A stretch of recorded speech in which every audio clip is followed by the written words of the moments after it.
Le Césaire s'intéresse déjà depuis quelque temps à l'aspect numérique, hein, c'est un phénomène de société. Le numérique est de plus en plus présent et effectivement le Césaire a pris conscience également que l'égalité d'accès au numérique n'était pas forcément remplie sur l'ensemble du territoire. L'infrastructure est une chose. Elle va être déployée dans le courant des prochaines années sur l'ensemble du territoire. C'est une bonne chose. Le réseau social, c'est une chance d'accès à un certain nombre d'informations.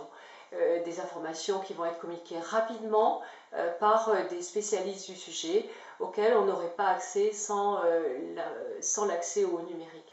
L'un ne va pas sans l'autre. Les infrastructures sont aussi importantes que la formation à l'usage du numérique. Sur les tiers-lieux, c'est un phénomène récent.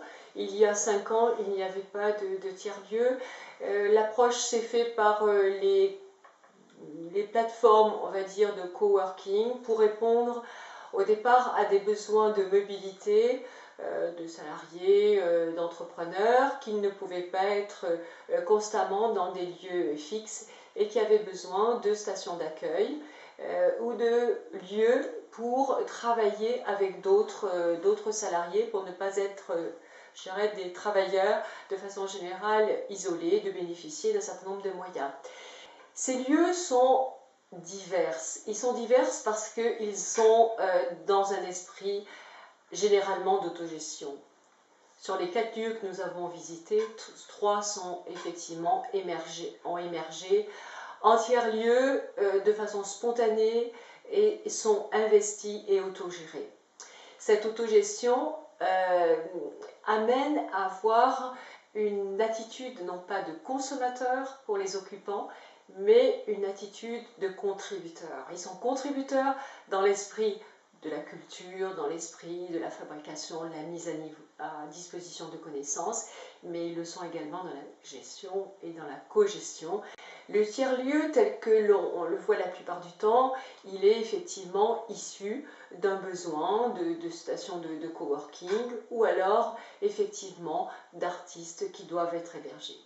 Mais nous avons également dans cette région Grand Est un tiers-lieu qui est intéressant, qui est celui du TT de Troyes, qui s'est mis en place à partir d'une entité scientifique, d'un lieu qui avait déjà une richesse, une grande diversité, mais on va dire dans une approche plus professionnelle.